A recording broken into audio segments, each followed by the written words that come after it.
Here is our second example of two objects that we can treat either as individual objects or as a system. So here we have a 10 kilogram box that is connected to a rope which runs over a pulley and connects to a 5 kilogram mass that is just hanging vertically. We do have friction. There are coefficients of friction between the 10 kilogram box and the horizontal surface. The 5 kilogram box, as you can see from the sketch here, does not touch the floor, does not touch the wall over here. So there is no friction with the 5 kilogram box, just with the 10 kilogram. If we look at the question, we say the rope runs over a massless pulley. I'm going to treat the pulley as massless and also treat the rope as massless. That's a common simplification. The rope, treating it as massless, just means that it will have the same tension everywhere along it, and it will give us a slightly higher value for acceleration than if the rope did have mass. Saying that the pulley is massless means that I don't need to worry about a moment of inertia. We'll talk about that later in the course. I will also treat the pulley as frictionless, so the only friction that exists is between the sliding of the 10 kilogram box and the floor. There's no friction associated with this pulley rotating. Our goal is to determine the acceleration of each mass and to determine the tension in the rope. For problems like this, where you have multiple objects moving in different directions, I like to define my axes in sort of an odd way. I'm going to define the x-axis as being horizontal up here, but then when we get to the pulley, the x-axis will turn and point down. And I do this because as the 5 kilogram box falls down, it will pull the 10 kilogram box to the right. So I'm basically saying that I want to treat this as a 1D problem. When the 5 moves down, the 10 moves to the right, and so let me just define my x-axis to go both down and to the right. This is a personal preference. You don't have to do this.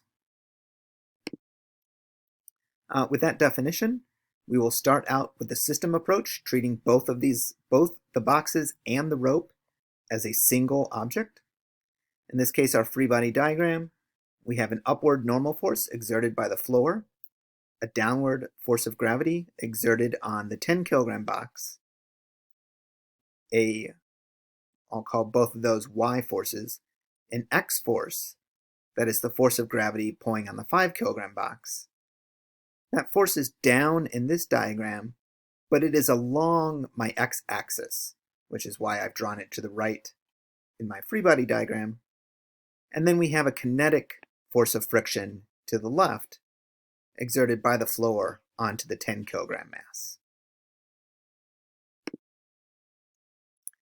The rope is entirely inside our system, meaning that tension is an internal force. So we won't have to worry about tension until we look at the objects individually. Converting our free body diagram into equations, sum of forces in the y direction, we have the normal force exerted by the floor, pointing up, the downward force of gravity exerted by the Earth on the 10 kilogram box. The vertical acceleration is 0, so set this equal to 0, and we find the normal force exerted by the floor on the 10 kilogram box. Sum of forces in the x direction, we have the force of gravity Earth exerts on the 5 kilogram box, so 5 kilograms times g to the right, minus the force of friction, so we have the coefficient of kinetic friction times the normal force between the floor and the 10 kilogram box. That equals the mass of our system times the acceleration. We solve that and get an acceleration of 2.6 meters per second per second.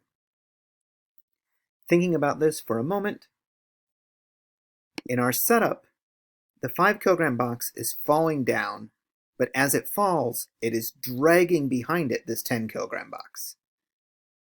If we were to cut the rope and let the 5 kilogram box fall all by itself, we would expect it to fall with an acceleration of 9.8 meters per second per second. The fact that it is not falling by itself but is instead dragging the 10 kilogram box behind it, is why it makes sense for us to find an acceleration value that is noticeably less than 9.8 meters per second per second. So we found the acceleration. The two boxes are tied together with a rope that does not stretch. So the acceleration of the 5 kilogram box is the same as the acceleration of the 10 kilogram box, is the same as the acceleration of the system. So we found the acceleration of both objects. In order to find the tension in the rope, we need to look at the objects individually. Looking at the 10 kilogram box by itself, downward force of gravity exerted by Earth, upward normal force exerted by the floor, force of kinetic friction exerted by the floor, and a force of tension exerted by the rope, pulling the 10 kilogram box to the right. Normal force minus force of gravity equals 0 vertical acceleration. Again, gives us 98 newtons for the normal force exerted on the 10 kilogram box. Tension minus that friction force equals mass times acceleration. I could plug in 2.6 meters per second here and solve for tension right away. That would be perfectly fine.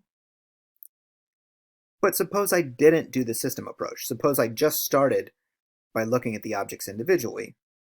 Well, then I would have tension and acceleration as two things I don't know. So I need a second equation.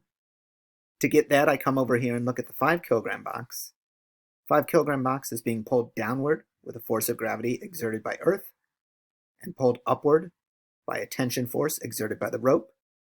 So we write sum of forces in the vertical direction for our 5 kilogram box. Downward force of gravity minus upward force of tension equals the 5 kilogram mass times the acceleration. And this A and this A are the same thing. Both of these boxes move with the same acceleration.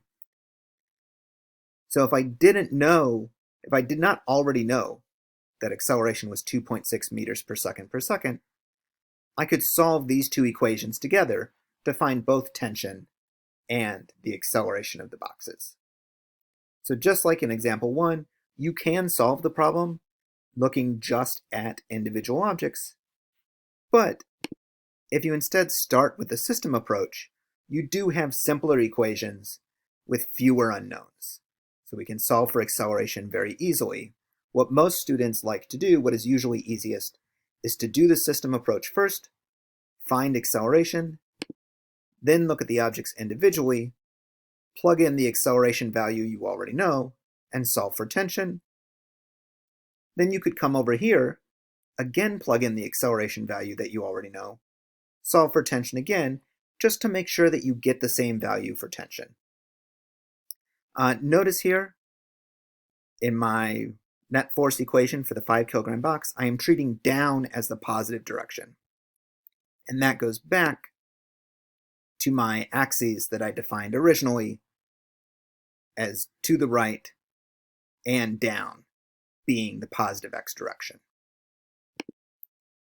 It is an easy mistake to make, changing your directions here, writing this as t minus force of gravity instead of force of gravity minus t.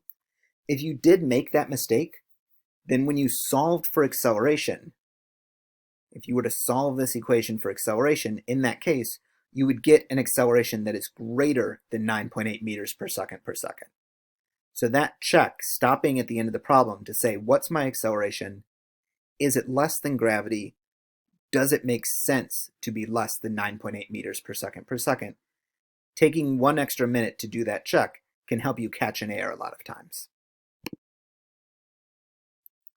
So overview for this example, it's usually easiest to start by treating both boxes as a system. That gives you a single equation you can solve for acceleration. Once you know the acceleration, now pick one box to look at individually, plug in the acceleration value you just found, and calculate tension.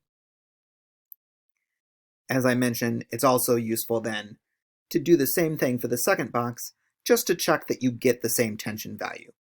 If you don't, then you know you have an error somewhere. And again, it's a good habit to always compare the acceleration that you calculate to the acceleration of free fall. compare it to 9.8 meters per second. If you're dragging something behind you, you expect to have a smaller acceleration. So that's a very good check to catch an error.